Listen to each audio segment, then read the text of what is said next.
Bonjour à tous pour cette petite vidéo de calendrier de l'Avent. Donc si vous la voyez dès aujourd'hui, je vous remercie parce que vous faites partie des Patreons qui me soutiennent tout au long de l'année. Et puis c'est un peu ma façon de vous remercier pour cette fin d'année. On va attaquer sur un non métallique un petit peu simple, un non métallique acier classique sur une base de noir, donc directement avec du blanc. C'est un peu brut, mais vous allez voir que c'est très important pour se lancer dans le non métallique d'y aller franco dans les contrastes et ça va vous aider à y arriver.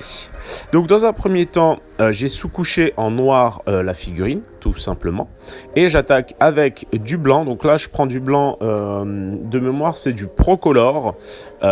Et tout simplement, je vais venir au début rehausser typiquement mes arêtes et faire mes petites lignes de blanc qui vont me servir de repère et vers lesquelles je vais dégrader ma couleur.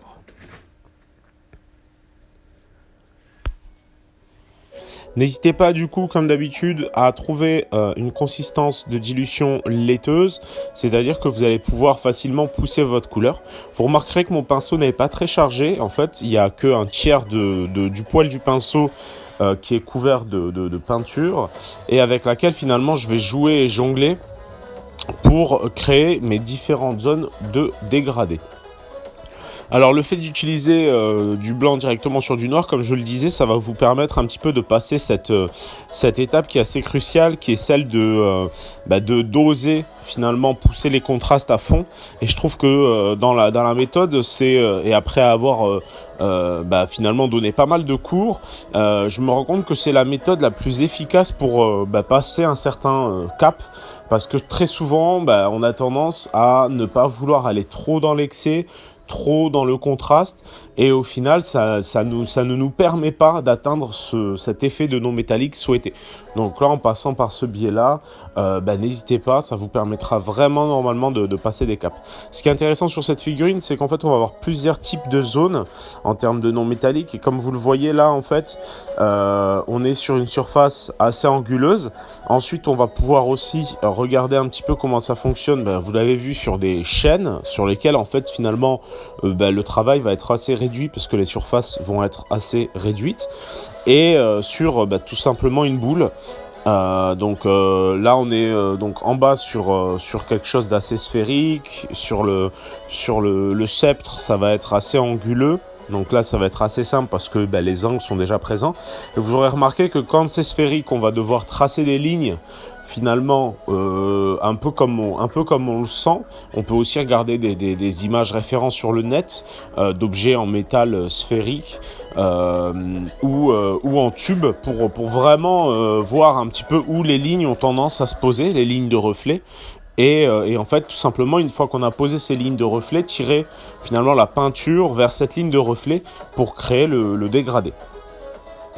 Donc comme vous le voyez, vraiment les étapes sont assez répétitives sur le principe puisqu'on n'a que deux couleurs, mais ça va vraiment faire toute la différence sur l'effet souhaité de non métallique. Donc par exemple sur l'épaulette c'est assez intéressant puisqu'on va avoir une surface assez ronde avec quelques pics. Donc les pics ça va vraiment être, les cônes ça va vraiment être des rayos juste avec des lignes et des points. Et ensuite sur l'épaulette on va poser un point de lumière la plus intense et on va tirer vers cette lumière. Et évidemment, on va faire tout le pourtour aussi de l'épaulette pour bien la démarquer. Donc l'épaulette, c'est vraiment une surface qui est assez intéressante parce que tout simplement, c'est un peu un mix entre quelque chose d'anguleux avec les bordures qu'on va rehausser et les zones un petit peu rondes sur lesquelles on va poser des points qu'on va ensuite dégrader.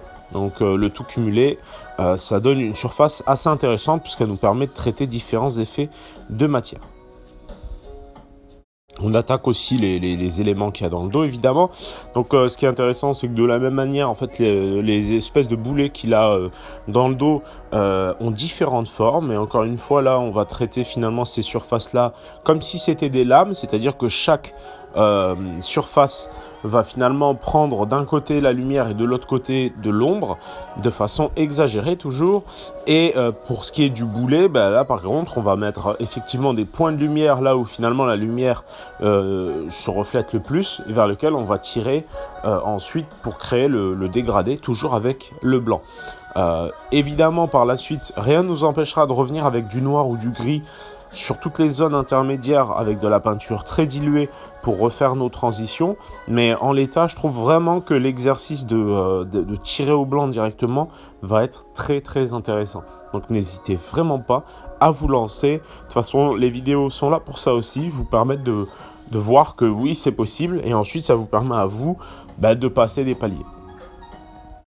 Donc comme d'habitude, on va pas hésiter en fait à faire plusieurs passages pour intensifier au fur et à mesure le blanc. Rappelez-vous que le vrai effet de la peinture va prendre forme uniquement une fois que cette peinture sera sèche.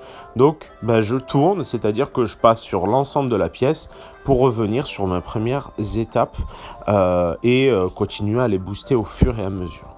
Donc voilà, on arrive tranquillement au bout de cette première petite vidéo de l'avant. J'espère que cette vidéo vous a plu. Je vous donne rendez-vous du coup demain pour la prochaine.